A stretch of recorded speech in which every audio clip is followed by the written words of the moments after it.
Part two of my conversation with Stephen and Gotti from Fanatic Perspective, the Texas Longhorns, the Georgia Bulldogs in DKR on ABC at night, Saturday night, the game of the year potentially. I don't want to hear about Alabama. I don't want to hear about Tennessee, right? Texas and Georgia is where you need to be. Keep it locked. We discussed that matchup next. You are Locked On Longhorns, your daily podcast on the Texas Longhorns. Part of the Locked On Podcast Network, your team every day. Locked On Longhorns, the show. Jonathan Davis, your host. Once again, part two of my conversation with Stephen and Gotti from Fanatic Perspective. Joining me once again, today's episode of Locked On Longhorns brought to you by FanDuel. Place your first $5 bet and you'll get started with $200 in bonus bets guaranteed. Visit FanDuel.com to get started. On today's episode of Locked On Longhorns, Texas, Georgia, the game of the week. We've been waiting for this since the schedule was dropped. Discussing it from all angles, right? All of that and more on today's episode of Locked On Longhorns, part of the Locked On Podcast Network, your team every day. If you're listening on audio, you just got to trust me, but Steven's bobbing his head, right? If you're watching on YouTube, you can see it. He's ready. He's anxious. He's ready to get back to Austin for this matchup. He's in the Dominican Republic, but he's thinking about DKR right now. Steven, I want to ask you, you're going to be in the building on Saturday night. Do you think this is the biggest game you've ever attended at DKR thus far? I think it's up there. I don't know if it's bigger than Bama a couple years ago in 2022, just because we weren't in the SEC yet. In one argument, because we are in the SEC now, right? And we're number one, right? So I don't know if I can put any game above this, even LSU at the time, 2019 LSU. I knew that LSU team was special. I didn't know they were that. I don't think anybody knew they were that at the time we played them.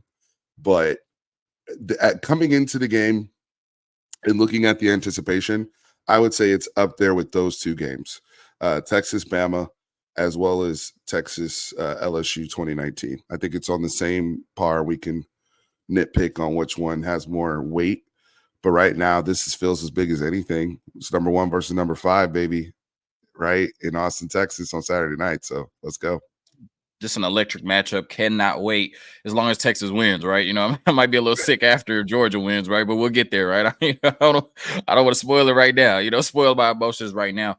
Just what are your initial thoughts, right, when you look at this game? Two heavyweights. I mean, two teams we expect in the playoffs, two teams potentially that could be in the SEC championship game, depending on what happens on Saturday night.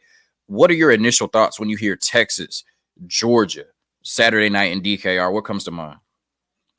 My mind goes to two different places. So I'll start with the first. In the interim, as a fan, seeing those brands on the field, seeing those brands in Austin, that was one thing I really enjoyed. And if you're going into Austin to watch this game, soak it all in on both sides. If you're here from a Georgia site and you're looking for Longhorn content and kind of tell the tape on the other side, soak it in if you're down there in Austin. That's one thing I did, and I met some really cool Alabama fans and just got a feel for what the SEC was going to be like, either going on the road or people coming to your city. So I'm looking forward to that, just those brands and interacting with why people hold Georgia fans in high regard, things of that sort. And I also look at it from the standpoint of Texas kind of proving themselves in some areas. Quinn Ewers looking to come out and saying, all right, guys, let's chill. I was rusty last week. Bubba is still him. Okay. Bubba is still him. We're fine. I'm looking for that. I'm looking for the defense. We ended yesterday's episode with, hey, this Texas defense is really good, but who have they done it against? Proving themselves. Carson, Beck, Bobo in this offense were the opponents, right? Got Trevor Etienne over there. There's some guys, there's some firepower as they've shown that needs to be handled, and it's going to be the best personnel we've seen thus far. So in the short term, that's what I'm looking at. In the long term, is this round 1 is what I'm thinking. Are we going to see these dudes again in the SEC championship game or in a playoff matchup? And how do we handle it being round 1? Because it's very difficult to beat the same team twice. especially at this level. So how do we, approach that? And we can get into that later. But back of my mind, I'm thinking this is round one. Right. Whether it's in the SEC championship or the playoffs, you expect that if you're trying to win a championship, and certainly the Texas Longhorns, that is their ultimate goal to win a championship this year, you're going to have to go through Georgia or go through somebody who beat Georgia. Right. And so, we're going to see what happens later on with that. Let's talk about, where Texas may have some advantages in this game. And I think the first thing that comes to mind for me, and, obviously, excited to hear your answer, but you look at how Jalen Milroe was able to push the ball down the field, right? In the way that, Kalen DeBoer was able to dial that up. Then you look at true freshmen, right? You talked about him from Baltimore, Michael Van Buren and Jeff Levy, how they were able to dial up and complete some of those deep shots down the field, right? And they're going to give you a lot of opportunities with this Georgia defense. They're going to play man and give you those opportunities on the outside, right? So that's one potential area where Quinn Ewers and Steve Sarkisian may be licking their chops, right? But I don't want to answer for you, Stephen. Where do you think Texas potentially has some advantages against this Georgia football team who has looked vulnerable, right? You're talking about a team that gave up 30 points to Mississippi State, a team that was down 28-0 to Alabama, a team that beat Kentucky by 1 point. Where do you see some advantages that Texas has being at home on Saturday? So I love the point you bring up about Georgia's struggles in those pass game areas and the ball being pushed down the field on them. Even if you look at some of the film in the Kentucky game, Brock Vandagriff at times was able to hit some of those. He didn't hit enough. Cade Klubnik, you talk about Georgia playing man. They were playing straight man on Clemson, and either the receivers weren't able to come up with one-on-ones or Cade didn't hit those drop in the bucket throws.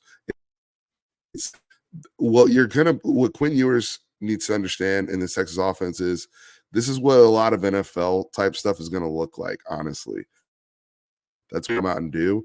And the complicated stuff's going to be more up front with the line and a lot of the stunts and pressures that Georgia's going to show in combination with their linebackers. That's where the stuff can get a little tricky.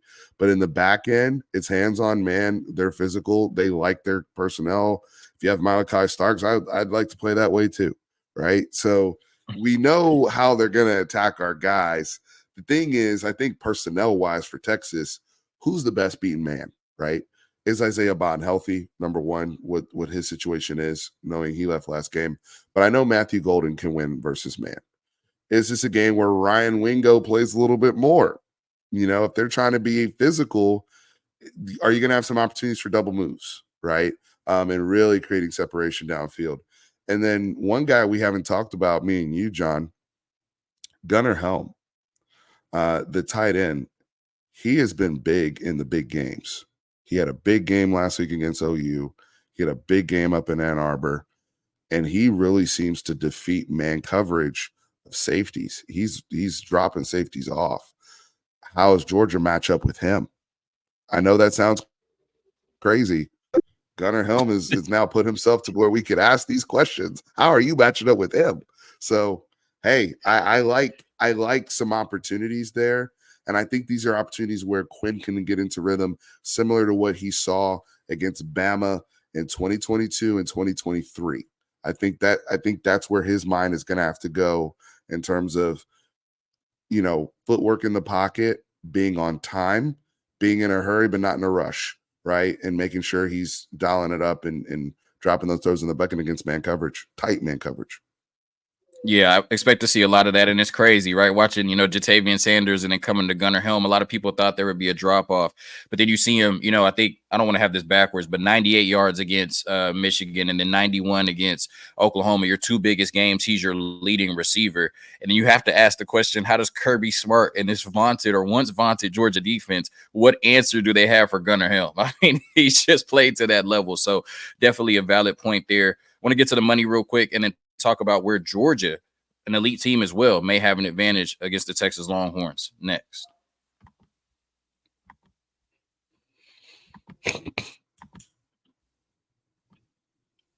All right, today's episode of Locked On Longhorns brought to you by FanDuel. NFL fans, college football fans, whatever football you consume, you can start the season with a big return on FanDuel, America's #1 sportsbook. So when you get a hunch in the middle of the game, you can check out the latest stats, view live play-by-play, and so much more on the same page where you place your bets. You'll get started with $200 in bonus bets guaranteed when you place your first $5 bet. That's FanDuel.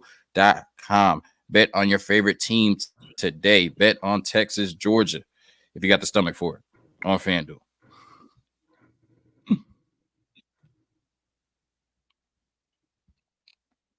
All right, bringing Steven and Gotti back in from Fanatic perspective. Where might Georgia, do you think, have an advantage against the Texas Longhorns going into this game on Saturday? So obviously the run game is going to be something that immediately pops up as people point to the interior run defense of Texas, them being tested. I think we've been better and better, getting things short up. We had some gap runs challenges, against UTSA in some games where we've given up some stuff. Even the opener against Colorado State, where we gave up 100 yards rushing to a freshman back. So Georgia, I think, is really going to come in here trying to establish multiple things in the run game. Number one, really testing in the interior and seeing with our big Georgia boy guards and our big center, can we guys around and control the line of scrimmage? Because Texas defense, both times they've been tested, OU and Michigan, they ended up dominating the line of scrimmage. And that was a big reason why they ran away with both of those games. So Georgia's not going to want to give that up. That's number one, especially with backs like Trevor Etienne, Nate Frazier, their freshman, who's really explosive. So they got some guys that can take advantage of those short, dirty runs, but also running clock and, really controlling time of possession. But the other thing is Carson Beck and play action. That's going to be a necessary tool for him. I don't think Carson Beck's going to be able to sit and drop back and throw. I mean, he loves to throw those back shoulder balls. He loves to throw seam. He's throwing, those are more NFL type throws, but he's had to throw a lot more of them in risk. And I think it was you that brought up the fact that his turnovers have gone up because of that, right? And the lack of weapons that he has comparative to last year. People talk about us losing Worthy and all these other dudes. Well, look what Georgia lost and how they supplemented that. Let's ask them that question, right? How they feel about their guys now. I know Dominic Lovett and Smith, they're not bad kids or by any means, but are they Brock Bowers? Are they Ladd McConkey? Right? So you're seeing Carson Beck have to work, with some interesting personnel, some talented personnel, but it's been interesting. If they can run the ball, then he can have play action and have those easier throws. He's a veteran enough quarterback to give us problems. And that could be an issue on Saturday if we don't try to make them one-dimensional. Yeah, you talk about Carson Beck, and obviously I love to talk quarterback with you just because of your experience and the way that you look at the game. So many people coming into the season questioned what Carson Beck's superpower was, right? Why was he so highly thought of by NFL draft, people, right? And I think when you watch Carson Beck, you see it, right? You see it at the end of that Alabama game. You see it against Mississippi State. Like, he just looks like an NFL quarterback when he has time, right? The way he could pick apart the defense, go through progressions, and put the ball between the numbers. To me, I'm looking at a guy that's like in the right system in the NFL. That's a guy that, can make a lot of plays. But what are your thoughts on Carson Beck? What do you think, makes him different and sets him apart from a lot of quarterbacks in college football? When I first watched their spring game last year, coming off of their second national championship in a row and Stetson Bennett now going off to the NFL, I texted some friends and I said, man, he looks like Matt Ryan, a young Matt Ryan to me, just on time, very collected in the pocket.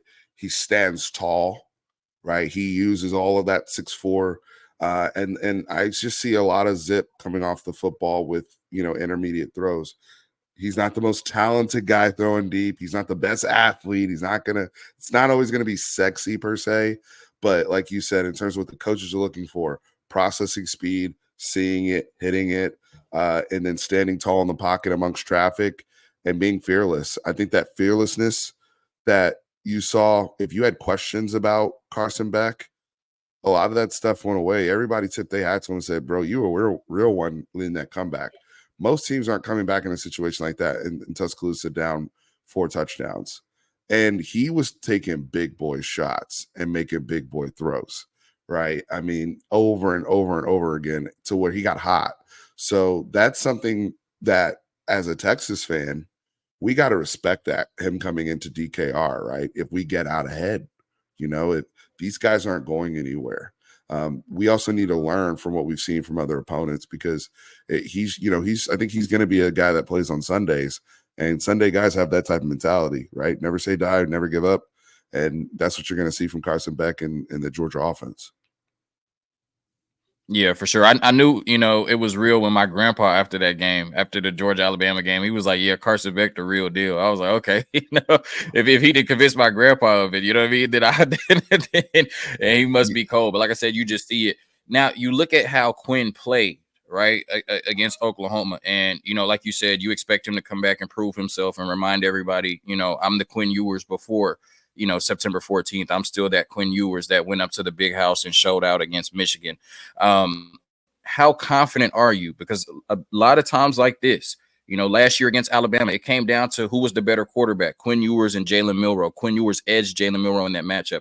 How confident are you on Saturday, based on what you saw in the Cotton Bowl, that Quinn Ewers can outplay Carson Beck in a matchup like this? I'm confident. And the reason being is I've seen Quinn do it before. And I know that's a, however you want to look at that answer, 1 week removed from what he did last week. But again, so a lot of people see one thing and that immediately becomes the rule. And I always thought what he did as a freshman in 2022, coming back in the OU game and balling the way he did, I always looked at that as the exception, not the rule. Typically, when you come back after that time off, you're gonna have to get back into the game flow, get back acclimated. It's gonna take a little bit.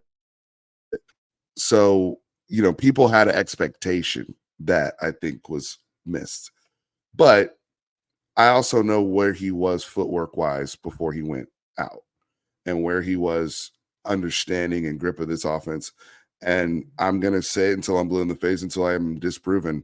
There's something about year 3 quarterbacks under Sark, and I trust it. I'm still banging the table on this. I think all the bad stuff that he saw last week is actually going to be yield to be a positive going into the Georgia game. Quinn knows, like, the sack he took, he's got a guy wide open across the field for a big gain early. He missed Matthew Golden on a dig route early. These are correctable things. It's not like, we're asking him to just reinvent. And he did start to play better.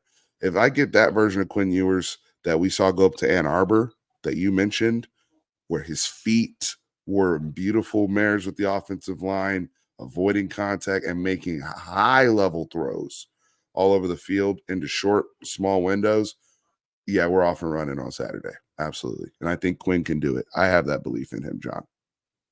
Yeah, like I said, if Jalen Milroe and obviously great player, but if Jalen Milroe and Kalen DeBoer can do it, if Michael Van Buren and Jeff Lebby can do it, I have faith that Steve Sarkisian and Quinn Ewers can find a way to exploit this Georgia defense, especially with those favorable matchups on the outside and the talent that we have. Quick word from the sponsors, and then coming back, Steven's X factors, and then who wins this game and why.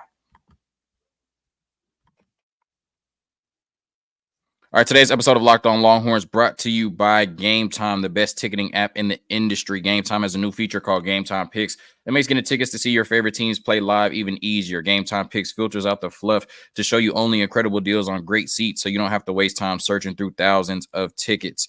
Right? When you look at the best features of the Gametime app, priority Gametime Picks creation makes it easier to save more on sports, concerts, comedy, theater, etc. All in pricing. Toggling this feature shows the total up front. No surprise fees at checkout. Seat views. Get a panoramic view from your seat in the app before you buy. The lowest price guarantee or Gametime will credit you 110% of the difference. Gametime ticket coverage. Your purchase is covered with the most flexible customer service policy in the ticketing industry. Take the guesswork out of buying tickets with Gametime Picks. Download the Gametime app, create an account, and use code LOCKEDONCollege for $20 off your first purchase. Terms apply. Again, create an account and redeem code LOCKEDONCollege for $20 off. We could all use $20 off. Download Gametime today. What time is it? It's game time.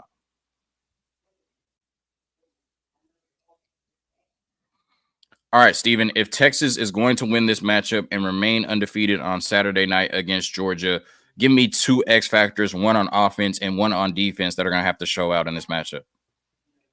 So I kind of gave you a preview on one of them on offense earlier, so I'm just going to go ahead and say it. and it's sad that we're still calling him X Factor, but it may not be after this. Gunnar Helm. Look, there's not a whole lot of high-level tight end play in college. There's just not. And that's why it's a harder position to scout going to the next level. Gunnar Helm right now is playing at a higher level than Jatavian Sanders did last year. He is playing at when you look at run blocking in general, everything he's done in the pass game and the big games, he's been a nightmare to deal with after the catch, right? I mean, he's over here trying to hurdle people. He's been fantastic on third down. So he's not just catching balls on first and, whatever, and he's wide open off a play action thing. A lot of guys can do that, but he's making plays where they're coming to him on 3rd and 6, expecting him to move the change, which is making it easier for these receivers to really get vertical down the field and attack the defense. So Gunnar Helm, I think he keeps the party going. I think that's a tough matchup for anybody to deal with in the country. Defensively, I'm going to go with 2 names.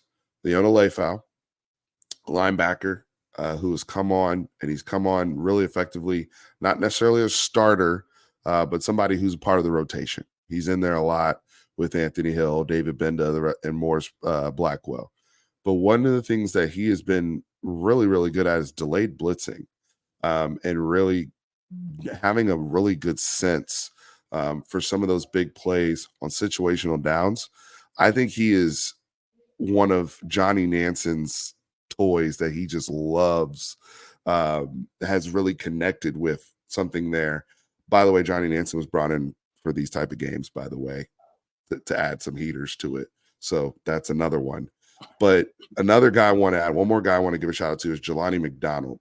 I think he's going to have to play a very integral role in big game with the loss of Derek Williams. Derek Williams had stepped up games. He caused turnovers. Correct me if I'm wrong, John. He caused a turnover in Michigan as well as OU. He made Tatum fumble last week.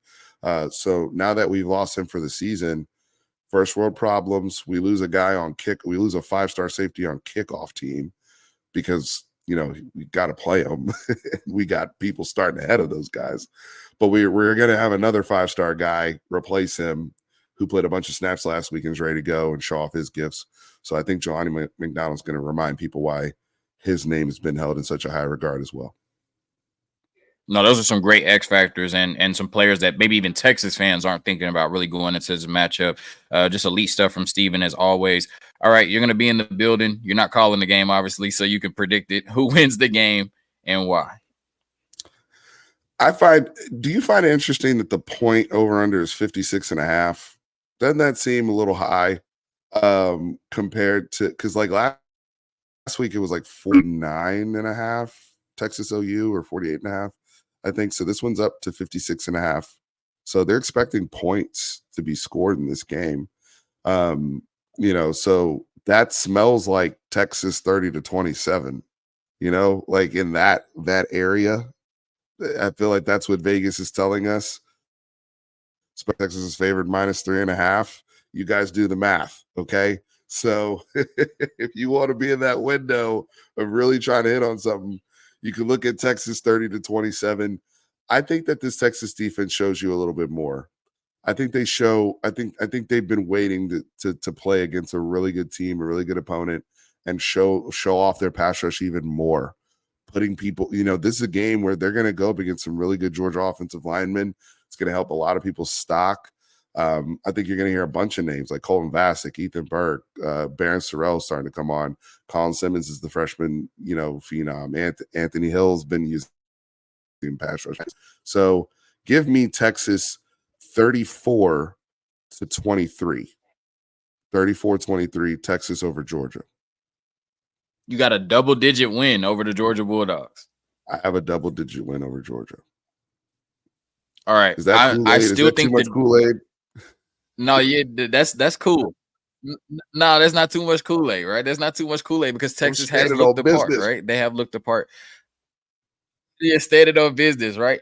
I said 38-34. I think it's going to be explosive. I think it's going to be, Georgia, Alabama part 2.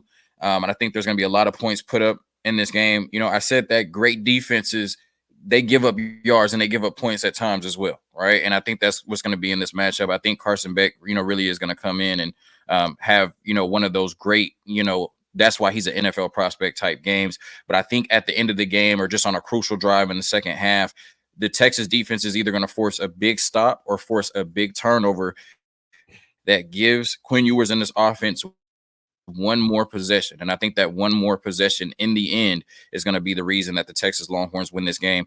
Great stuff from Steven and Gotti, as always. Steven, let them know where they can find you, even though I know they're all already subscribed to your YouTube channel. But, of course, give them, where they can find you in the future.